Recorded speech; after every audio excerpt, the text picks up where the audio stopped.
ஸ்ரீதரனுடன் இணைந்து பயணிக்க முடியாத சண்முகராஜா ஜீவராஜா.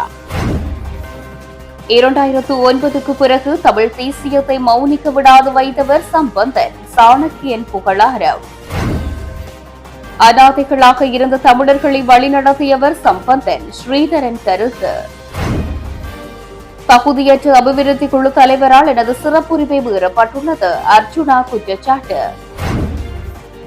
வவுனியா இறைச்சி கடையை மாநகர முதல்வர் நடத்தட்டும், 200 ரூபாய் எமக்கு தந்தால் போதும், ஒப்பந்தக்காரர். தமிழின அழிப்புக்கு சர்வதேச நீதி வேண்டி வடக்கு கிழக்கில் நாளை பெரும் போராட்டம். சபையில் சாணக்கியனை கடுமையாக சாடிய அமைச்சர் விமல். ஆளுங்கட்சி அமைச்சர்களுக்கு எதிராக விசாரணை, நீதிமன்றம் பிறப்பித்துள்ள உத்தரவு. இலங்கையில் ஜனாதிபதி பிரதமர் பதவிக்கு தகுதியானவர் சம்பந்தன், விமல் புகழாரம்.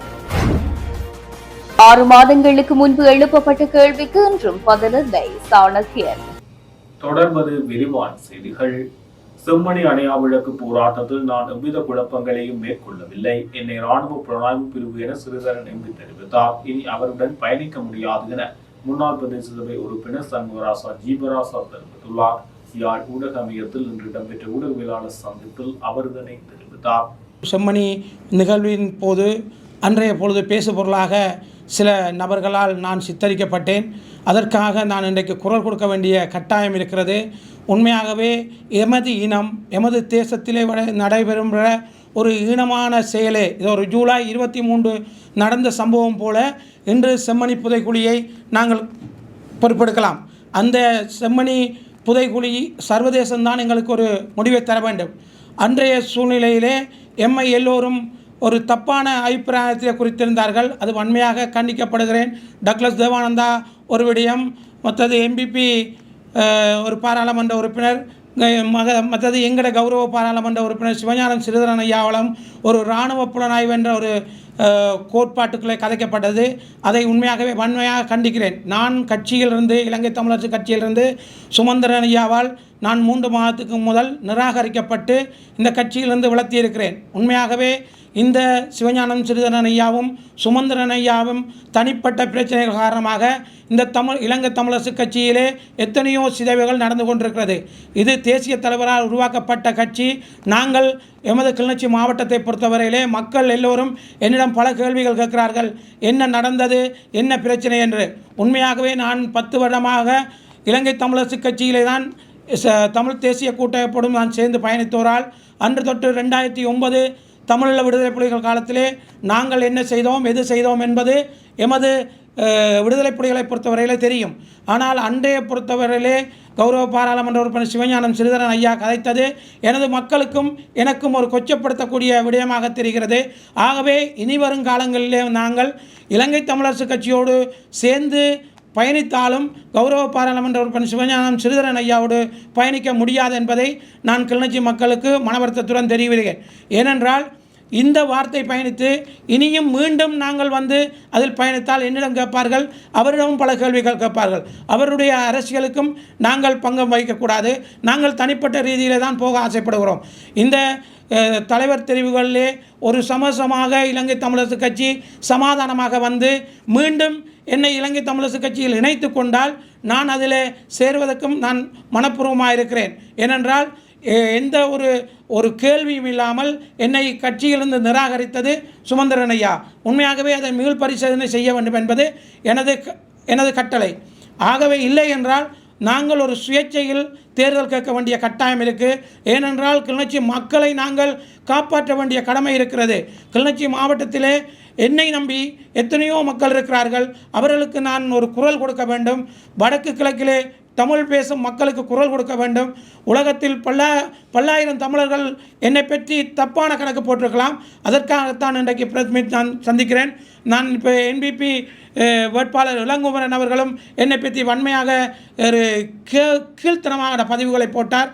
அவரை டக்ளஸ் ஐயா கூடி அவருக்கு ஒரு பிரச்சனைக்கு டக்ளஸ் ஐயாவுக்கு கிராஞ்சி பகுதியிலே சுண்ணக்கல் அகழ்வுக்கு எடுக்க ஒரு 3000-4000 குடும்பத்தின் வாழ்க்கையிலே வாழ்க்கையை நாசமாக்க வந்த நேரம் அவரை கலைத்த குற்றத்துக்காக அவரும் என்னை பொறுத்தவரை ஒரு அரை மத்தியாலம் ஏதோ நான் இருந்த வரலாறு எல்லாம் பொய்யில கணக்கு சொன்னார். அதெல்லாம் நான் கணக்கெடுக்கையில் இளங்குமரன் ஐயா, நாங்கள் தேசியத்துக்காகவும் இந்த 60,000 மாவீரர்களுக்காகவும் 3 லட்சம் மக்களுக்காகவும் என்றும் குரல் கொடுப்போம். அன்று 23ஆம் தேதியை பொறுத்தவரையில் யாழ் மாவட்ட மக்களுக்கு நான் சொல்ல வேண்டியது, அன்றைக்கு ஒரு இன அழிப்பு நாள், ஒரு இன அழிப்பு என்ற சொன்னால் அது பயங்கரமான நாள் என்று தென்னிலங்கையில் இருந்து வந்து ரயில் மூலம் வந்து எங்கள் இலங்கை வடக்கு கிழக்கிலே நாங்கள் எங்கள் இனம் வாக்கு போட்டு 3 பாராளுமன்ற உறுப்பினர்களை உருவாக்கி இருக்கிறது. அவர்களும் சேர்ந்து குத்தாட்டம் போடுகிறார்கள். இது உண்மையாகவே வன்மையாக கண்டிக்க வேண்டிய விஷயம். இன்றைக்கு அரசியல் கைதிகளை பொறுத்தவரையில் 24, 25 அரசியல் கைதிகளுக்காக சங்கிலியன் பூங்காலே போராட்டம் நடைபெறுகிறது. உண்மையாகவே அரசியல் கைதிகள் விடுதலை கட்டாயம் தேவை. அனுரகுமார திசாநாயக்கா வரும்போது பதவி ஏற்க முதல் அவர் கூறிய விடயம் என்ன? நான் பதவிக்கு வந்தால் உடனடியாக அரசியல் கைதிகளை விடுதலை செய்வேன், நான் வந்து ஜனாதிபதி முறைமையை நான் நிராகரிப்பேன் என்றெல்லாம் கணக்க பொய் பிரச்சாரங்களை செய்து இன்று 3 பாராளுமன்ற உறுப்பினர்கள் எமது யாழ் மாவட்டத்திலே இருக்கிறார்கள்.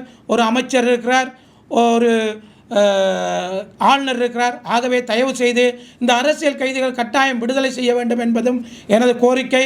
இப்படியான சந்தர்ப்பத்தில் நான் உண்மையாக யாழ் ஊடக மையத்துக்கு நான் நன்றி சொல்ல வேண்டும். எனது நிலைப்பாட்டை நான் கூறியிருக்கிறேன். ஆகவே நான் ஒரு காலமும் இந்த வடக்கு கிழக்கை விட்டு எங்கும் செல்ல மாட்டேன். தேசியத்துக்காக குரல் கொடுப்பேன், தேசியத்தோடு பயணிக்க ஆசைப்படுகிறேன். அப்படி இல்லை என்றால் எனது ஒரு தனி சின்னத்தோடு நான் ஒரு வருங்கால தேர்தலிலே போட்டியிட்டு மக்களுக்காக சேவை செய்வேன் என்று கூறி விடைபெறுகிறேன். நன்றி. அணையா விளக்கு போராட்டத்தில் வந்து ஏற்பாட்டாளர்களை மீறி வந்து ஒரு சில அரசியல் தரப்புகள் தங்களுடைய காழ்ப்புணர்ச்சிகளை வெளிப்படுத்தும் வகையில் தான் அன்றைய செயற்பாடு இடம்பெற்றதாக வந்து அந்த ஏற்பாட்டுக்குழு ஒரு கவலை தெரிவிச்சிருந்தது. இதை நீங்கள் எப்படி பார்க்குறீங்க? ஏற்பாட்டுக்குழு கவலை தெரிவித்த பற்றி எனக்கு உண்மையாகவே நான் இதுவரையில் ஏற்பாட்டுக்குழு என்னோட சந்தித்து காய்க்க இல்லை. உண்மையாகவே நான் அதில் வந்த நேரம் சிவிகே சிவஞானம் ஐயா வந்த நேரம் நான் ஏன் இவர் டக்ளஸ் ஐயா வீடு வாசல் போனேன்னு கேட்ட கேள்வி மட்டும் ஒழிச்சு அதற்கு பிறகு நடந்ததுக்கெல்லாம் எனக்கு சம்மந்தம் இல்லை. ஆனால் அதில் உண்மையாகவே குறிப்பிடத்தக்கது எனது மஞ்சள் ஷர்ட்டு வந்து என்ன கலர் காட்டுதோ தெரியாது. நான் கேட்ட கேள்வி ஒரு கேள்வி மட்டும்தான். மற்றும்படி நான் யாரையும் கலைக்கவும் இல்லை, கலைக்க விரும்பவும் இல்லை. இதை நான் திட்டத்தெளிவாக கூறுகிறேன். தமிழரசு கட்சியில் மீண்டும் இணைவதற்கு விருப்பம் இருப்பதாக கூறுகின்றீர்கள். இது தொடர்பாக தலைவரிடமோ அல்லது பொதுச் செயலாளரிடமோ நேரடியாக சென்று நீங்கள் கலந்துரையாட விரும்பவில்லையா? நாங்கள் தலைவரிடமோ செயலாளரிடமோ நாங்கள் கேட்க இதுவரையில் விரும்பவில்லை. ஏனென்றால் அவர்களும் எந்த ஒரு தீர்மானம் இல்லாமல் அந்த கழுத்தை பற்றி அடித்த மாதிரி உடனே கட்சியிலிருந்து நீக்கம் என்ற ஒரு கடிதம் மட்டும்தான் எனக்கு வந்தது. உண்மையாகவே அது என்ன நடந்தது, எது நடந்ததுன்னு கேட்டிருந்தால் அதற்கான விளக்கம் நான் கொடுத்திருப்பேன். அது முடிந்த காலமாகவே இருக்கட்டும் என்று நான் நினைக்கிறேன். நான் ஒரு பாராளுமன்ற தேர்தலில் தனிமையாக போட்டியிட்டேன் செய்கிறேன். அது உண்மை. போட்டியிட்ட காரணம் என்னவென்றால் சில பாராளுமன்ற உறுப்பினர்களை சீட் கொடுப்பது கேள்விக்குறியாக இருந்தது. எமது கட்சி படு மோசமான நிலையில் போய் கொண்டிருந்த போது நான் கிளிநொச்சி மாவட்டத்தை காப்பாற்றுவதற்காக குரல் கொடுத்து தனிமையில் ஒரு கட்சியில் சுயேட்சை கட்டமாக காசு கட்டப்பட்டது. பிறகு கிளிநொச்சி மாவட்டத்தில் கௌரவ பாராளுமன்ற உறுப்பினர் சிவஞானம் ஸ்ரீதரன் ஐயாவுக்கு சீட் கொடுக்கப்பட்ட பிறகு நான் அதில் எனது முகநூலில் கூடிய ஒரு பதிவில்லை, அதை இடைநிறுத்தி விட்டேன். ஆனால் அது ஒரு எனது கட்சியின் சின்னம் ஒரு திசை காட்டியின் சின்னம் போன்றதாக யாழ் மாவட்டத்தில் 3000 வாக்குகள் விழுந்தது. ஆனால் எனக்கு யாழ் மாவட்டத்திலே அப்படி ஒரு பிரச்சாரமும் செய்யவில்லை. ஆனால் கிளர்ச்சி மாவட்டத்தில் விழுந்தது 400 வாக்கு. அது ஒரு திசை காட்டிக்கு போடப்பட்ட வாக்காகவே நான் கருதுகிறேன்.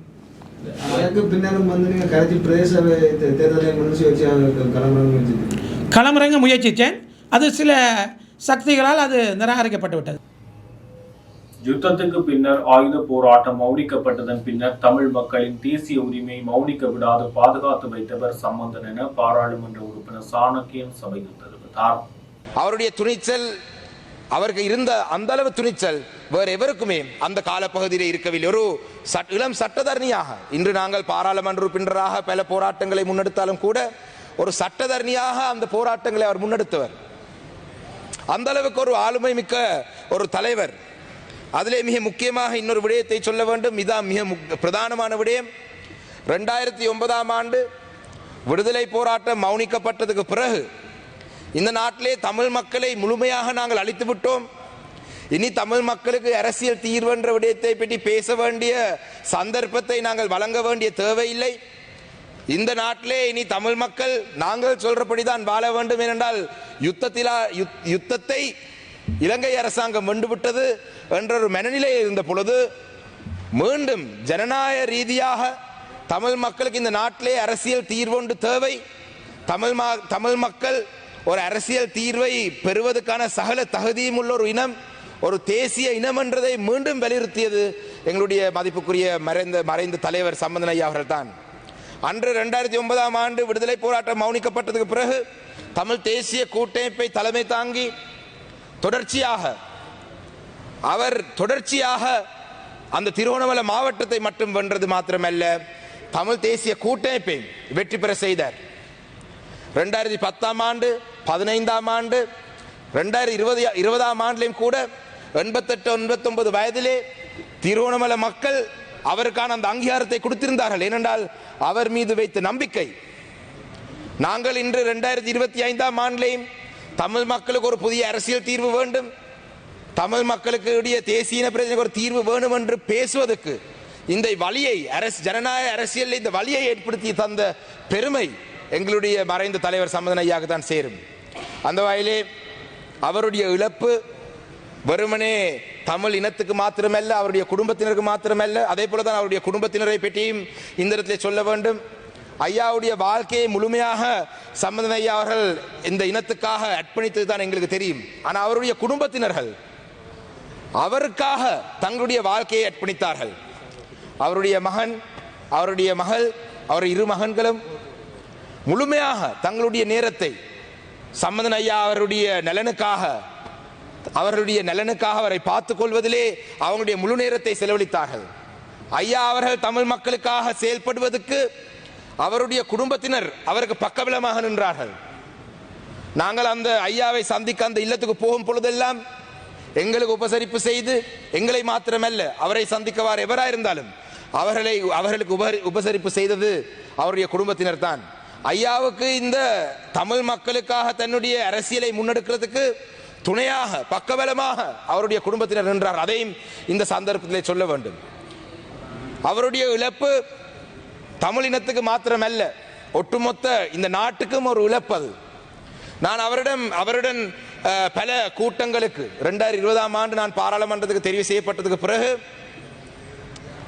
இந்த ஒரு 2 விடயங்களை சொல்லி என்னுடைய உரையை முடிக்கலாம் நினைக்கிறேன். என்றால் இன்று விட்டால் அந்த சந்தர்ப்பம் கிடைக்காது. 2020ஆம் ஆண்டு பாராளுமன்றத்துக்கு தெரிவு செய்யப்பட்டதுக்கு பிறகு 3/2 பெரும்பான்மையுடன் கோட்டாபய ராஜபக்ஷ அரசாங்கம் இருந்த பொழுது என்னுடைய முதலாவது முறை நான் பாராளுமன்றத்துக்கு தெரிவு செய்யப்பட்டது. அந்த அரசாங்கத்துக்கு எதிராகவும் நாங்கள் அச்சப்படாமல் எங்களுடைய கோரிக்கைகள் முன்வைக்கலாம் என்று அந்த 89 வயதிலே 88 வயதிலே அவர் எங்களுக்கு காட்டிருந்தார். எனக்கு நன்றாக ஞாபகம் இருக்கின்றது. நாங்கள் பாராளுமன்றத்திலே நான் நினைக்கிற ஒரு கண்ணி அமர்வு, ஏதோ ஒரு அமர்விலே கோட்டாபய ராஜபக்ஷ அவர்கள் உரையாடி சென்றதுக்கு பிறகு தேநீருக்காக ஏற்பாடு செய்யப்பட்டிருந்தது. அங்க பாதைக்கு போகும் பொழுது அந்த நேரத்திலே பசில் ராஜபக்ஷ அவர்கள் வந்திருந்தார். நீங்கள் தேநீர் குடிக்கிறதுக்கு வரவில்லையா ஐயா என்று கேட்டார். கேட்ட பொழுது சொன்னார், உங்களுடைய தம்பியினுடைய உரையிலே தமிழ் மக்களுக்கு தேநீர் குடிக்கிற அளவுக்கு எதுவும் நீங்கள் பேசுனீங்களா என்று நேரடியாக கேட்டிருந்தார். அதனைத் தொடர்ந்து ரணில் விக்ரமசிங்க அவர்களை சந்தித்த பொழுது பல சந்தர்ப்பங்களிலே அரசியல் எங்களுடைய பிரச்சனைகளை பற்றி அவரிடம் பேச சென்ற பொழுது சில குழப்பங்கள் வரும் பொழுது மீண்டும் மீண்டும் மீண்டும் இணைந்த வடக்கு கிழக்கிலே தமிழ் மக்களுக்கு ஒரு கௌரவமான அரசியல் தீர்வை வழங்காவிட்டால் நாங்கள் இணங்க மாட்டோம் என்றதை வலியுறுத்தியிருந்தார். அவ்வாறு சம்பந்தன் ஐயாவுடன் பல விடயங்களை என்னால் ஒரு இளம் பாராளுமன்ற உறுப்பினராக படிக்கக்கூடியதாக இருந்தது. அவருடன் கற்றுக்கொண்ட பாடங்களை எதிர்காலத்திலே எங்களுடைய மக்களுக்காக சரியாக பயன்படுத்த காத்துக் கொண்டிருக்கிறேன். அந்த வகையிலே நான் நினைக்கிறேன் இன்னும் பலர் பேசியிருக்கிறார்கள். அவருக்கும் நாங்கள் நேரத்தை கொடுக்க வேண்டும். ஐயாவை பற்றி பேசுறேன்னு சொன்னால் நீண்ட நேரம் உரையாடலாம். ஆனால் என்னுடைய உரையை இத்துடன் நான் முடித்துக் கொள்கின்றேன். மீண்டும் ஒரு முறை இன்று இந்த அஞ்சலி செலுத்தப்படும் அனைத்து முன்னாள் பாராளுமன்ற உறுப்பினருடைய ஆத்மாக்களும் சாந்தி அடைய வேண்டும் என்று பிரார்த்தித்து, யாழ் அபிவிருத்தி குழு கூட்டத்தில் எனது சிறப்புரிமை மீறப்பட்டுள்ளதுடன் நாகரிகமற்ற வார்த்தைகளை பயன்படுத்திய தவிசாளர்கள் மற்றும் யாழ் மாவட்ட செயலாளர் மருதலிங்கம் பிரதீபன் ஆகியோரை பாராளுமன்றம் அழைக்கப்பட்டு விசாரணைக்கு உட்படுத்தப்பட வேண்டும் என இன்றைய தினம் பாராளுமன்ற உறுப்பினர் அர்ச்சுனா ராமநாதன் சிறப்புரிமை மீறல் தொடர்பாக குற்ற அறிக்கையை சமர்ப்பித்து உரையாற்றும் போது தெரிவித்தார். இலங்கை ஜனநாயக சோசலிச குடியரசின் சிறுபான்மை தமிழ் மக்களின் பாராளுமன்ற உறுப்பினராகிய நான் தங்களுக்கு கடந்த மாவட்ட ஒருங்கிணைப்பு குழு கூட்டத்தில் திட்டமிடப்பட்டு அரங்கேற்றப்பட்ட எனக்கெதிரான பாராளுமன்ற சிறப்புரிமை மீறல் தொடர்பான முறைப்பாடு ஒன்றினை வழங்கி அதனை பாராளுமன்ற சிறப்புரிமை குழுவிற்கு ஆற்றுப்படுத்துமாறு தால் வேண்டிக் கொள்கிறேன். கடந்த யாழ்ப்பாண மாவட்ட ஒருங்கிணைப்பு குழு கூட்டம் கௌரவ அமைச்சரும் பாராளுமன்ற உறுப்பினரும் ஆகிய ராமலிங்கம் சந்திரசேகர் அவர்களால் 17/7/2025 அன்று செயலாளர் மற்றும் அரசாங்க அதிபர் அதை தவிர ஆளுநர் அவர்களால் ஒன்று கூடல் செய்யப்பட்டது. இந்த கூட்டம் எவ்வாறு அமைக்கப்பட வேண்டும் என்பது தொடர்பாக தேசிய பாதுகாப்பு உள்நாட்டு அலுவல்கள் மற்றும் இராஜாங்க அமைச்சினால் 2022ஆம் ஆண்டு வெளியிடப்பட்ட சுற்றறிக்கை இலக்கம் 2022-1 இன் அடிப்படையில் தெளிவாக கூறப்பட்டிருக்கின்ற போதும் அரசாங்க அதிபர் செயலாளர் என்ற அடிப்படையில் இந்த கூட்டத்திற்கு அழைக்க முடியாத உள்ளூராட்சி தவிசாளர்களை அழைத்திருந்தது இங்கே சுட்டிக்காட்டப்பட வேண்டிய ஒன்றாகும். மேலும் சுற்றறிக்கையின் 33வது பந்தியின் மூலம் தகுதியற்ற ஒருங்கிணைப்பு தலைவர் ஒருவரை தேசிய பட்டியல் பாராளுமன்ற உறுப்பினராக இருந்திருந்தும் நியமித்திருப்பதால் இவ்வாறான குழப்பங்கள் ஏற்படுகிற என்பதை சபைக்கு தெரிவிக்க விரும்புகின்றேன். இதன்போது கௌரவ பாராளுமன்ற உறுப்பினர் இளங்குமரன் அவர்களால் தொடுக்கப்பட்ட மாநகர சபை பாதை ஒன்றினை மூடியமை தொடர்பான விவாதத்தின் போது யாழ் மாநகர சபை மற்றும் பிரதேச சபைகளால் பாதைகளின் ஓரம் கொட்டப்படுகின்ற குப்பைகளை ஒழுங்காக அப்புறப்படுத்தப்படுவதில்லை என்ற கருத்தினை பாராளுமன்ற உறுப்பினராக பொறுப்பான முறையில் நான் தெரிவித்த போது அங்கே வரவழைக்கப்பட்டிருந்த கட்சி சார்ந்த உள்ளூராட்சி சபை தவிசாளர்கள் அந்த சபையின் நாகரிகம் தெரியாமல் ஒரு பாராளுமன்ற உறுப்பினரும் வைத்தியருமாகிய என்னை இழிவான சொற்களால் வெளியே போடா நாயே என்ற விதத்தில் பொருள்பட விழித்திருப்பதானது ஒரு பாராளுமன்ற உறுப்பினருக்கு வழங்கப்பட வேண்டிய கௌரவம், அதே நேரம் ஒரு பாராளுமன்றத்துக்கு வழங்கப்பட வேண்டிய கௌரவம் இரண்டினையும் கேள்விக்குள்ளாக்கி இருக்கிறது. இதன் அடிப்படையில் சுற்று நிரூபத்தின் வரம்புகளை மீறி ஜனாதிபதி தலைவரை தெரிவு செய்திருப்பதும் அவர் உள்ளூராட்சி சபை தவிசாளர்களை அழைத்திருந்ததும் அதே நேரம் அதே தவிசாளர்கள் முறைகேடாக நடந்தபோது அந்த கூட்டத்தினை ஒழுங்காக நடத்தி செல்லாததும் ஒரு பாரிய குறைபாடாக நான் கருதுகிறேன். இதன் அடிப்படையில் சம்பந்தப்பட்ட தவிசாளர்கள் பாராளுமன்ற சிறப்பு உரிமை குழுவிற்கு அழைக்கப்பட்டு அதற்குரிய விசாரணைகள் சரியான முறையில் நடைமுறைப்படுத்தப்பட்டு ஒரு பாராளுமன்ற உறுப்பினருக்கு ஏற்படுத்தப்பட்ட களங்கம் மற்றும் இந்த உயரிய சபைக்கு ஏற்படுத்தப்பட்ட களங்கம் தொடர்பாக தயவு செய்து நடவடிக்கை எடுக்கவும், அதே நேரம் இவ்வாறான நடவடிக்கைகள் மீண்டும் தொடராமல் இருப்பதற்கு சம்பந்தப்பட்ட உள்ளூராட்சி ஆணையாளருக்கு எழுத்து மூலமாக அறிவுறுத்தல் ஒன்றை வழங்கவும், அதே நேரம் மாவட்ட அபிவிருத்தி குழு கூட்டங்களுக்கு அழைக்கப்பட வேண்டிய பிரதிநிதிகளை மாத்திரமே அழைக்கப்பட வேண்டும் என்ற அடிப்படையிலான சுற்று நிரூபத்தின் ஒழுங்கமைப்பு பேணப்பட்டு அதற்குரிய நடவடிக்கைகள் எடுக்கப்பட வேண்டும் என்பதை நான் தயவாக கேட்டுக்கொள்கிறேன். மத்திய அரசினால் மாவட்டத்துக்கு வழங்கப்படுகின்ற ஒதுக்கப்படுகின்ற பணம் தொடர்பான அபிவிருத்தி குழு கூட்டங்களுக்கு அதற்கு சம்பந்தமில்லாத உள்ளூராட்சி சபை தவிசாளர்களை அழைத்ததன் மூலம் சுற்று நிரூபத்தை யாழ்ப்பாண அரசாங்க அதிபர் அவர்கள் மீறியிருக்கிறார் என்பதையும் கருத்தில் கொண்டு அது தொடர்பான பூர்வாங்க விசாரணைகளை ஆரம்பிக்க சம்பந்தப்பட்ட அமைச்சுக்கு அறிவுறுத்தலை வழங்குமாறு பணிவன்புடன் கேட்டுக்கொள்கிறேன். மேலும் குறிப்பிட்டதொரு பிரச்சனைக்குரிய தீர்மானம் எடுப்பதற்கு அல்லது தீர்மானம் எடுக்கும் வகையில் அது ஆதரவு வழங்குவதற்கு மாவட்ட ஒருங்கிணைப்பு குழு கூட்டத்துக்கு அல்லது பிரதேச ஒருங்கிணைப்பு குழு கூட்டத்துக்கு என பல்வேறு மட்டத்திலான நபர்களை அழைக்க முடியாது. அவ்வாறான சந்தர்ப்பம் ஒன்றில் அவசியப்படுமாயின் ஒரு சில நாட்களுக்கு முன்னரே அவர்களை அழைத்து குறித்த விடயம் தொடர்பான கருத்தை எழுத்து மூலம் மாவட்ட செயலாளருக்கு அல்லது பிரதேச செயலாளருக்கு அறிவித்திருத்தல் வேண்டும் என சுற்றறிக்கையின் 26வது பந்தி கூறுகிறது.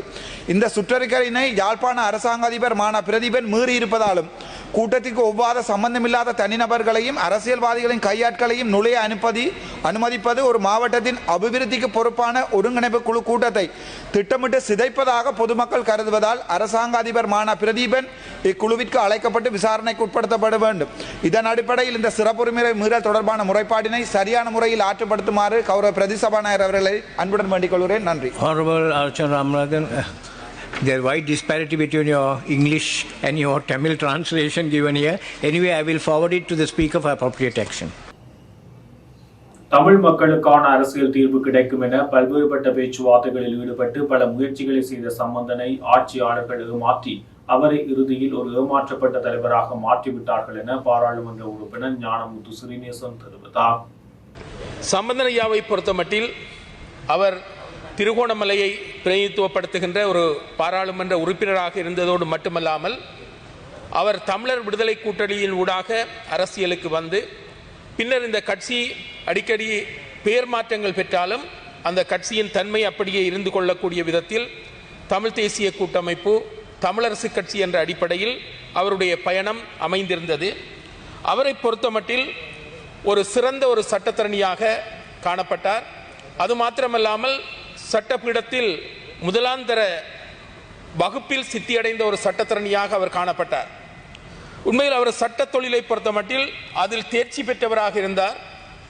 அவர் இந்த அரசியலுக்கு வருவதற்கு முன்பு ஏற்கனவே குறிப்பிட்டது போன்று 800 வழக்குகள் வரை அவருடைய கையில் நிலுவையில் இருந்தது.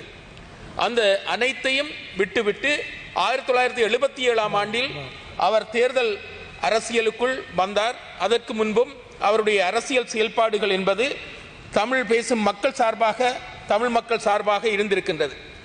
அவர் 77ஆம் ஆண்டு அரசியலுக்குள் வந்தவர். பாராளுமன்ற அரசியல் என்று பார்க்கின்ற போது இப்போது கிட்டத்தட்ட அவர் மறைந்த காலத்தை எடுத்து பார்த்தால் கிட்டத்தட்ட 47 வருடங்கள் இந்த பாராளுமன்ற அரசியலுக்குள் சம்பந்தப்பட்டாலும் அவர் பாராளுமன்ற உறுப்பினராக 31 ஆண்டுகள் பணியாற்றி இருக்கின்றார்.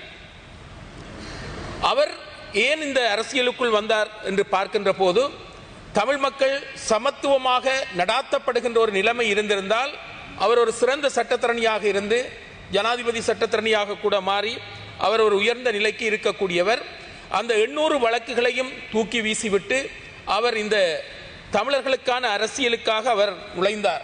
அந்த வேளையில் அவரிடம் கேட்டார்களாம், ஏன் நீங்கள் சட்டத்தரணியாகவும் இருந்து கொண்டு இந்த பாராளுமன்ற உறுப்பினராகவும் இருந்தால் அது வாய்ப்பாக இருக்கும் என்று குறிப்பிட்ட போது அவர் சொன்னாராம், நான் இனி பேசப்போகின்ற ஒரே ஒரு வழக்கு இந்த தமிழ் மக்களின் உரிமை சம்பந்தமான வழக்கு, தமிழர்களுக்கு ஒரு விடுதலையை பெற்றுக் கொடுக்கின்ற வழக்கு. அந்த வழக்கை மாத்திரம்தான் நான் கையில் எடுத்திருக்கின்றேன் என்று கூறியிருக்கின்றார். உண்மையில் அவர் இந்த அரசியலுக்குள் நுழைந்ததன் பின்னர் ஒரு சிறந்த சட்டத்தரணியாக இருந்தும், ஒரு சட்டப்புலமை பெற்றவராக இருந்தும் கூட அவர் அந்த சட்ட தொழிலை கைவிட்டு இந்த அரசியலுக்காக அவர் உண்மையில் பல கோணங்களில் உழைத்திருக்கின்றார்.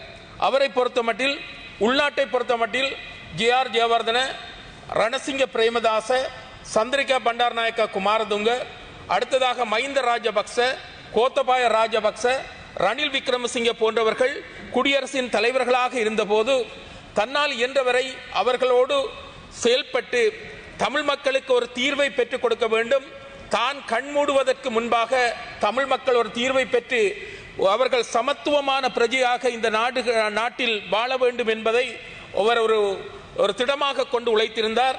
துரதிர்ஷ்டவசமாக அவர் கண்மூடுவதற்கு முன்பு கூட அந்த தீர்வை எட்டக்கூடிய ஒரு நிலைமை காணப்படவில்லை. ஜே.ஆர். ஜெயவர்தனாவோடு பல கட்ட பேச்சுவார்த்தைகளை நடத்தி இருக்கின்றார். அதே போன்றுதான் அவர் அடுத்த கட்டமாக ரணசிங்க பிரேமதாஸ் அவர்கள் மற்றும் அடுத்தடுத்து சந்திரிகா அம்மையார் ஆட்சி காலத்தில் ஒரு நம்பிக்கையோடு அவர் ஒரு சமாதான தேவதையாக காட்சி அளித்ததன் பேரில் அவரது காலத்தில் இந்த தேசிய இனப்பிரச்சனையை தீர்த்து விடலாம் என்கின்ற அடிப்படையில் அவர் கொண்டு வந்த ஒரு பேக்கேஜ், அதாவது பிராந்திய சபைகள் திட்டத்தின் மீது நம்பிக்கை கொண்டு அதனை பெற்று தமிழ் மக்கள் தலைநிமிர்ந்து வாழக்கூடிய ஒரு நிலைமையை ஏற்படுத்தி கொடுக்கலாம் என்று உழைத்திருக்கின்றார். கடைசியாக அவர் இந்த நல்லாட்சி காலத்திலும் கூட நம்பிக்கையோடு கிட்டத்தட்ட 83 கூட்டங்கள் நடைபெற்றன. அதாவது அரசியல், இந்த பாராளுமன்றத்தை ஒரு அரசியல் அமைப்பு சபையாக அமைத்துக் கொண்டு நடந்த பேச்சுவார்த்தைகளிலும் கலந்து கொண்டு தமிழ் மக்களுக்கு ஒரு தீர்வை பெற்றுக் கொடுக்க வேண்டும் என்கின்ற நாட்டத்தோடு மிகவும் கடுமையாக உழைத்தார். அவர் மறையும் போது 91 வயதாக இருந்தது. 91 வயதிலும் கூட அவருக்கு ஒரு நம்பிக்கை இருந்தது, எப்படியாவது தமிழ் மக்களுக்கு ஒரு தீர்வை பெற்றுக் கொடுக்க வேண்டும் என்று அவர் உழைத்தார். கடைசியில் அவர் ஏமாற்றப்பட்ட ஒரு தலைவராக, அல்லது இந்த நாட்டை ஆளுகின்ற தலைமைகள் அவருக்கு ஒரு நம்பிக்கையை ஊட்டக்கூடிய விதத்திலோ, அல்லது அவருக்கான எதிர்பார்ப்பை, அதாவது தமிழ் மக்களுக்கான தீர்வை பெறக்கூடிய விதத்தில் அவர் செயல்பட்டாலும் கூட அவர் ஏமாற்றப்பட்டிருந்தார்.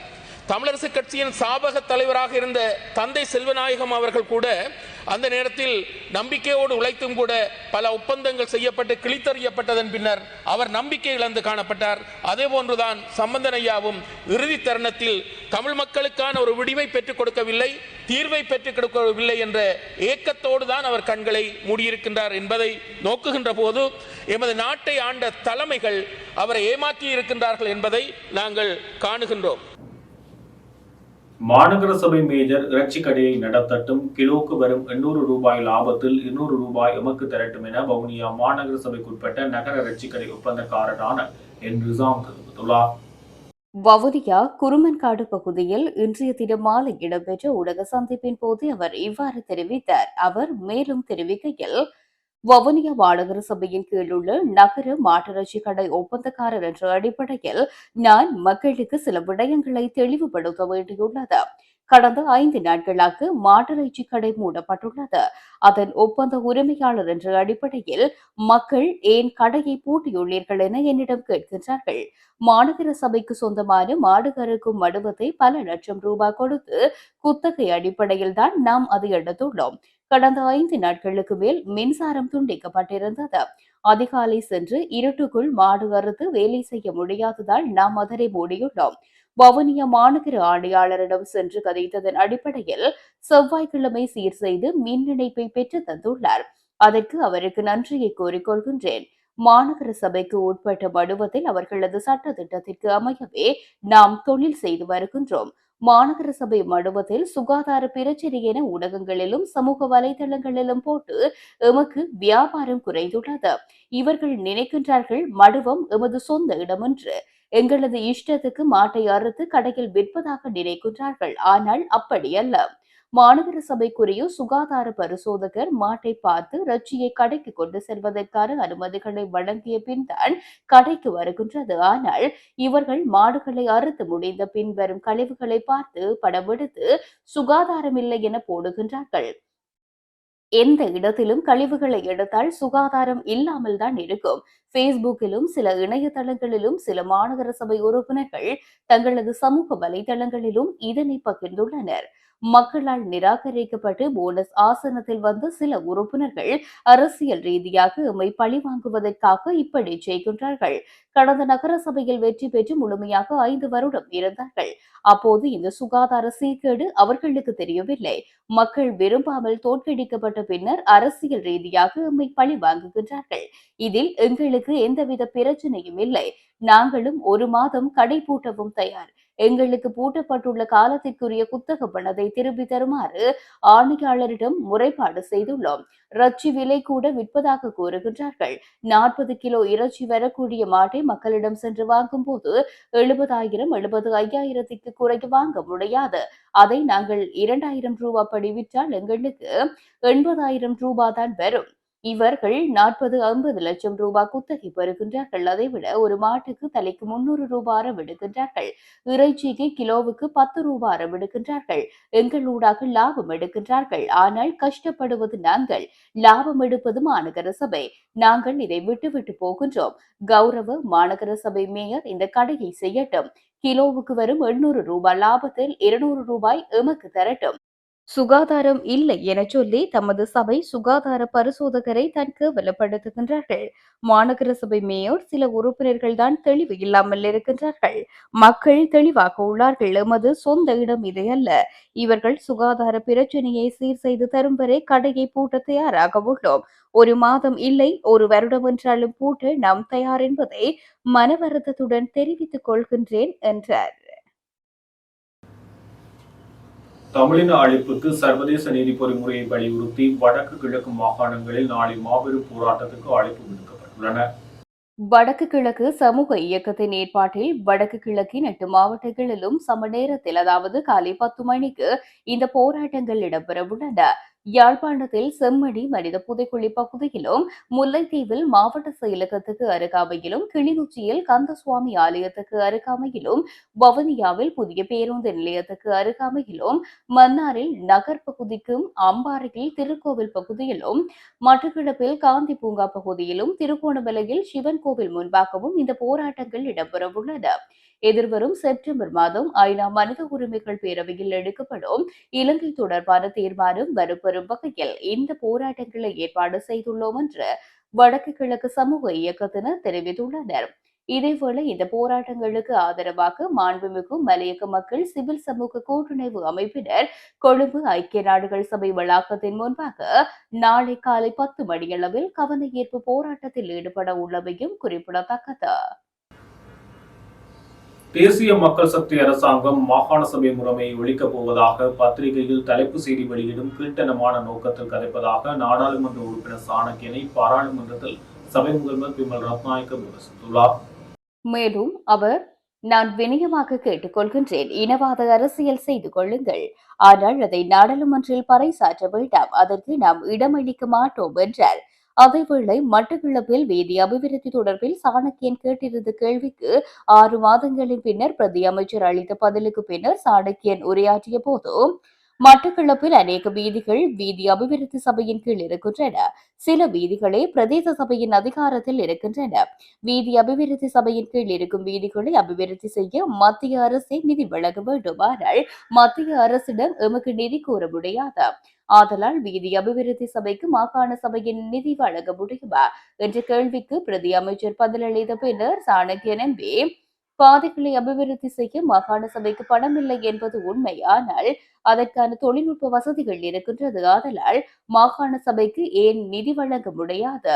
எல்லா அமைச்சுக்களும் மாகாண சபை முறைமையை வலுவற்றதாக்கும் முயற்சியில் ஈடுபடுவதாக தெரிவித்த கருத்துக்கே அமைச்சர் பிமல் காரசாரமாக பேசினார். அமைச்சர் வசந்த சமரசிங்க, பிரதி அமைச்சர் மஹிந்த ஜெயசிங்க மற்றும் கடுவல மாநகர சபையின் மேயர் ரஞ்சன் ஜெயலால் ஆகியோரிடமிருந்து வாக்குமூலங்களை பதிவு செய்யுமாறு கல்கிசை நீதவான் மோசடி விசாரணை பணியகத்துக்கு உத்தரவு பிறப்பித்துள்ளார். தேசிய தொழிலாளர் நிறுவனத்துக்கு சொந்தமான ஒரு சொத்தை மோசடி பத்திரத்தை பயன்படுத்தி குத்தகைக்கு எடுத்ததாக கூறப்படும் விசாரணை தொடர்பாக இந்த உத்தரவு பிறப்பிக்கப்பட்டுள்ளது. பாதிக்கப்பட்ட தரப்பினரின் சார்பாக முன்னிலையான ஜனாதிபதி சட்டத்தரணி மைத்திரி குணரத்னவால் சான்றளிக்கப்பட்ட 35 கூடுதல் ஆவணங்கள் இன்று நீதிமன்றத்தில் சமர்ப்பிக்கப்பட்டன. அதன்படி இந்த வழக்கு ஆகஸ்ட் 22ஆம் தேதி மீண்டும் விசாரணைக்கு எடுத்துக் கொள்ளப்பட உள்ளதாக நீதிமன்றம் அறிவித்துள்ளது. வெளிநாடுகளில் மறைந்திருக்கும் 67 இளைஞர்களுக்கு சர்வதேச காவல்துறையின் சிவப்பு அறிவிப்பு அனுப்பப்பட உள்ளதாக பொதுமக்கள் பாதுகாப்பு அமைச்சு அறிவித்துள்ளது. நாடு கடந்த குற்றவியல் வலையமைப்புகளுக்கு எதிரான தீவிர நடவடிக்கையின் ஒரு பகுதியாக குறித்த நடவடிக்கை எடுக்கப்பட்டுள்ளது. இந்த நபர்களில் சிலர் போலி கடவுச்சீட்டுகளை பயன்படுத்தி கண்டறிதலை தவிர்க்க முயற்சிப்பதாகவும், இதனால் அவர்களின் சரியான இருப்பிடத்தை கண்டுபிடிப்பது கடினமாக இருப்பதாகவும் அமைச்சர் ஆனந்த விஜயபால தெரிவித்துள்ளார். எனினும் அவர்களில் பலர் தற்போது எந்தெந்த நாடுகளில் பதுங்கி இருக்கின்றார்கள் என்பதை புலனாய்வுத்துறை வெளிப்படுத்தியுள்ளது எனவும் குறிப்பிட்டுள்ளார். இதன்படி அவர்களை கைது செய்து நாடு கடத்துவதை எளிதாக்குவதற்காக இலங்கை அரசாங்கம் தற்போது அந்த நாடுகளின் வெளியுறவு அமைச்சுக்களுடன் நெருக்கமாக பணியாற்றி வருவதாகவும் குறிப்பிட்டுள்ளார். சமீபத்திய மாதங்களில் சுமார் 20 சந்தேக நபர்கள் ஏற்கனவே வெற்றிகரமாக இலங்கைக்கு அழைத்து வரப்பட்டுள்ளதாகவும், நாட்டின் போதைப்பொருள் கடத்தல் மற்றும் ஒப்பந்த கொலைகளில் கணிசமான பகுதியினர் இந்த வெளிநாடுகளை தளமாக கொண்ட குற்றவியல் குழு உறுப்பினர்களால் திட்டமிடப்படுவதாக விசாரணைகளில் தெரிய வந்துள்ளதாக அமைச்சர் குறிப்பிட்டுள்ளார். தமிழ் அரசியல் துறையில் மூத்த அரசியல் ஞானியான காலம் சென்ற ராஜபரூதியன் சம்பந்தன் இலங்கையில் ஜனாதிபதி பிரதமர் பதவிக்கு தகுதியானவர் என்பது எனது மனப்பூர்வமான நம்பிக்கையாகும் என சபை முதல்வர் பிமல் ரத்நாயக்க தெரிவித்துள்ளார். நாடாளுமன்றில் இன்று நடைபெற்ற மறைந்த உறுப்பினர்களுக்கான அனுதாப பிரேரணையின் போதே அவர் இவ்வாறு குறிப்பிட்டிருக்கின்றார். தொடர்ந்தும் உரையாற்றிய அவர், சம்பந்தன் அவர்களுடன் 2001ஆம் ஆண்டு தொடக்கம் 2010ஆம் ஆண்டு வரையும் 2015 முதல் 2020 வரை எதிர்க்கட்சி உறுப்பினராக பணியாற்ற கிடைத்தது. அரசியல்வாதிகள் என்ற வகையில் அவரின் கொள்கை எவ்வாறு இருந்தாலும் பேச்சில் உண்மையை வெளியிட்ட இந்த நாடாளுமன்றத்தில் நான் கண்ட முதல் அரசியல்வாதி ஆவார். அவரின் அரசியல் கொள்கையில் 100% நமக்கு ஒன்றித்து செயற்பட முடியாவிட்டாலும் உண்மையில் மதிப்பளிக்கக்கூடிய ஒரு அரசியல்வாதி ஆவார். எனக்கும் அவருக்கும் இடையில் வயது மற்றும் அனுபவம் மிக விசாலமானதாக இருந்தாலும் ஒருவரை இழிவுபடுத்தியோ புகழ்ச்சிக்காகவோ பேசியதில்லை. அதை நாம் நேரடியாக கண்டோம். 2015 முதல் 2019 வரை புதிய அரசியல் அமைப்பை உருவாக்கும் குழுவில் அங்கம் வகித்த அவர் 80 முறை கூடி அனைத்து கூட்டங்களிலும் கலந்து கொண்ட சிரேஷ்ட தலைவர். அதோடு திம்பு பேச்சுவார்த்தையின் போது தமிழரை பிரதிநிதித்துவப்படுத்தியவர். புதிய அரசியல் அமைப்பு திட்டத்தை நாம் எவ்வளவு கஷ்டப்பட்டு தயாரித்தாலும் அது சர்வஜன வாக்கெடுப்புக்கு விட வேண்டும் என்று சொன்னது தமிழ் அரசியல் பரப்பில் நான் பார்த்த சிரேஷ்ட தலைவர் ஆவார். அவர் எதிர்க்கட்சி தலைவராக இருந்த காலத்தில் அவரின் நாடாளுமன்ற உரைகள் நேர்த்தியானதாக இருக்கும். அவ்வாறான தகுதிகள் உள்ள தலைவர்கள் எதிர்காலத்தில் நாட்டின் ஜனாதிபதி மற்றும் பிரதமர் பதவிகளை அலங்கரிக்க வேண்டும் என்று தெரிவித்தார். உயிர்த்தநாயுடு சம்பவத்துடன் தொடர்புடையதாக குற்றம் சாட்டப்படும் சாரா யஸ்மினை கடத்தியது யார் என்பது தொடர்பான விசாரணைக்கு தாம் முழுமையான ஒத்துழைப்பு வழங்க தயார் என முஜிபுர் ரஹ்மான் இன்று பாராளுமன்றத்தில் தெரிவித்துள்ளார். அதேவேளை உயிர்த்த ஞாயிறு தாக்குதலுடன் அரசாங்கத்துக்கு தொடர்பு இருப்பதாகவும் அதனால் சம்பவம் இடம்பெற்ற போது கிழக்கு மாகாண கட்டளை தளபதியாக தற்போதைய பிரதி பாதுகாப்பு அமைச்சர் அனுர ஜெயசேகரவே இருந்தார். எனவே அவரின் கீழ் விசாரணைகளை முன்னெடுக்க வேண்டாம் எனவும் எதிர்க்கட்சியினர் வலியுறுத்தல் விடுத்திருந்தனர். இதற்கு பதிலளித்த பிரதமர் ஹரணி அமரசூரியும் இவர்களால் ஏற்றுக்கொள்ளாமல் இருப்பது அவர்களின் பிரச்சினை, அது தொடர்பில் நமக்கு எந்த பிரச்சனையும் இல்லை. ஆனால் உயர்ந்த ஞாயிறு தொடர்பில் நாட்டு மக்களுக்கு நீதியான முறையில் விசாரணை முன்னெடுக்கப்பட்டு தீர்ப்பு வழங்கப்படும் எனவும் தெரிவித்திருந்தார். இதனையடுத்து நாடாளுமன்றத்தில் சற்று சலசலப்பு ஏற்பட்டிருந்தது. மேலும் அனுர ஜெயசேகர கிழக்கு மாகாணத்தின் கட்டளை தளபதியாக இருக்கும் போதுதான் சாய்ந்தமருதில் குண்டு தாக்குதல் இடம்பெற்றது. அதன்போது அங்கு முதலாவது ராணுவ குழு சென்றது என முஜிபுர் ரஹ்மான் சுட்டிக்காட்டியிருந்தார். அதேவேளை தற்போதைய அரசாங்கத்தில் காவல்துறை பாதுகாப்பு அமைச்சரும் அன்று சாராவின் 3வது DNA பரிசோதனை தான் பொருந்துவதாக தெரிவித்திருந்தார். ஆனால் தற்போது சாரா தொடர்பில் தெரியாது என கூறுகின்றனர். தற்போதைய அரசாங்கம் விசாரணைகளை ஆரம்பித்துள்ளது, அதனை நாம் வரவேற்கின்றோம். இந்த விசாரணைக்கு தேவையான அனைத்து ஒத்துழைப்பையும் வழங்க தயாராக இருக்கின்றோம் என்றும் முஜிபுர் ரஹ்மான் தெரிவித்துள்ளார். பாராளுமன்றத்தில் நான் 6 மாதங்களுக்கு முன்பு எழுப்பிய கேள்விக்கு இதுவரை பதில் கிடைக்கவில்லை என பாராளுமன்ற உறுப்பினர் ராசமாணிக்கம் சாணக்கியன் தெரிவித்துள்ளார். இன்று நாடாளுமன்றத்தில் உரையாற்றிய போது அவர் இதனை குறிப்பிட்டுள்ளார். நாடாளுமன்றத்தில் உள்ள இந்த கேள்வி பதில் முறையை மீண்டும் மீளாய்வு செய்ய வேண்டும். ஏனெனில் இந்த கேள்வியை நான் நாடாளுமன்றத்துக்கு தெரிவாகி ஒரு சில வாரங்களிலேயே கேள்வியை வழங்கியிருந்தேன் என்றார். இந்த கேள்வி இவ்வாறு 6 மாதங்களுக்கு பின்னர் எடுத்துக் கொள்ளப்பட்ட நிலையில் நீங்கள் சில வேளை அதற்கான வேலைகளை ஆரம்பித்து இருக்கலாம். அந்த வேலை திட்டம் உலக வங்கியின் நிதியில் ஆரம்பிக்கப்பட்டுள்ளது என்பது எனக்கு தெரியும். எனது முதலாவது கேள்வி, எமது கௌரவ அமைச்சரவை அமைச்சர் மட்டக்களப்பில் நடைபெற்ற அபிவிருத்தி குழு கூட்டத்துக்கு தலைமை தாங்கி வருகை தந்திருந்த போது வீதிகள் தொடர்பான பல முறைப்பாடுகளை நாம் அவரிடம் முன்வைத்திருந்தோம். எமது மாவட்டத்தில் உள்ள பல வீதிகள் பிரதேச அபிவிருத்தி திணைக்களத்துக்கு சொந்தமானவை, சில பிரதேச சபைக்கு சொந்தமானவை என்று கூறியுள்ளார். யாழ்ப்பாணம் செம்மணி பகுதியில் அகழ்வு செய்யப்படுகின்ற மனித புதைகுழியிலிருந்து இன்றைய தினம் வெள்ளிக்கிழமை 2 எலும்புக்கூட்டு தொகுதிகள் அடையாளம் காணப்பட்டுள்ளதுடன் 5 மனித எலும்புக்கூட்டு தொகுதிகள் முற்றாக அகழ்ந்தெடுக்கப்பட்டுள்ளது. அதன் அடிப்படையில் கடந்த 5 நாட்களாக முன்னெடுக்கப்பட்ட அகழ்வு பணியில் 25 மனித எலும்புக்கூட்டு தொகுதிகள் அடையாளம் காணப்பட்டுள்ள நிலையில் அவற்றில் 16 எலும்புக்கூட்டு தொகுதிகள் முற்றாக அகழ்ந்தெடுக்கப்பட்டுள்ளது. செம்மணி பகுதியில் தடயவியல் அகழ்வாய்வு தளம் இலக்கம் 1 மற்றும் தடயவியல் அகழ்வாய்வு தளம் இலக்கம் 2 என நீதிமன்றினால் அடையாளப்படுத்தப்பட்ட மனித புதைக்குழிகளில் அகழ்வு பணிகள் முன்னெடுக்கப்பட்டு வருகின்றது. 2ஆம் கட்ட பணிகளுக்காக 45 நாட்கள் நீதிமன்றினால் அனுமதிக்கப்பட்டுள்ள நிலையில் தற்போது 2ஆம் பகுதி அகழ்வு பணிகள் இன்றைய தினம் 20வது நாளாக முன்னெடுக்கப்பட்டது. 2ஆம் கட்டத்தின் 2ஆம் பகுதி கடந்த 5 நாட்களாக முன்னெடுக்கப்படும் நிலையில் இன்றைய தினத்துடன் 25 எலும்புக்கூட்டு தொகுதிகள் அடையாளம் காணப்பட்டுள்ளன. அவற்றில் 16 எலும்புக்கூட்டு தொகுதிகள் முற்றாக அகழ்ந்தெடுக்கப்பட்டுள்ளது. செம்மணி மனித புதைகுழியில் அகழ்வு பணிகள் இதுவரையில் கட்டம் கட்டமாக 29 நாட்கள் முன்னெடுக்கப்பட்டுள்ளன. அதன்போது இன்றைய தினம் அகழ்ந்து எடுக்கப்பட்ட 5 எலும்புக்கூட்டு தொகுதியுடனுமாக 81 எலும்புக்கூட்டு தொகுதிகள் முற்றாக அகழ்ந்தெடுக்கப்பட்டுள்ளதுடன் இதுவரையில் 90 எலும்புக்கூட்டு தொகுதிகள் அடையாளம் காணப்பட்டுள்ளமை குறிப்பிடத்தக்கது. அதேவேளை கடந்த சில எலும்புக்கூட்டு தொகுதிகள் முறையாக நல்லடக்கம் செய்யப்பட்டுள்ளமைக்கான சான்றாக அவை உடற்கூற்று பரிசோதனைக்கு உட்படுத்தப்பட்டவை, எலும்புக்கூட்டு தொகுதி அடையாளம் காணப்பட்ட முறைமை, பிரேத பெட்டியில் வைக்கப்பட்டமை ஆகியவை காணப்படுவதனால் அவை முறையாக நல்லடக்கம் செய்யப்பட்டவை என்பது உறுதிப்படுத்தப்பட்டமையினால் அவற்றை மீளவும் மண் போட்டு மூடப்பட்டது. அதுடன் மேலும் மனித புதைக்குழிகள் காணப்படலாம் என சந்தேகிக்கப்படும் பகுதிகளில் அகழ்வு பணிகளை மேற்கொள்வதற்கு ஏதுவாக அவ்விடங்களில் துப்புரவு பணிகள் இன்றைய தினம் வெள்ளிக்கிழமை மேற்கொள்ளப்பட்டுள்ளது. அப்பகுதிகளில் எதிர்வரும் நாட்களில் அகழ்வு பணிகள் முன்னெடுக்கப்பட உள்ளமை குறிப்பிடத்தக்கது. இத்துடன் ஜெஃப்னா கேலரியின் இரவு நேர பிரதான செய்திகள் நிறைவேறுகிறது. மேலும் செய்திகளை அறிந்து கொள்ள நமது இணையதள பக்கமான www.jeffnagallery.lk என்ற இணையதளத்துடன் இணைந்திருங்கள்.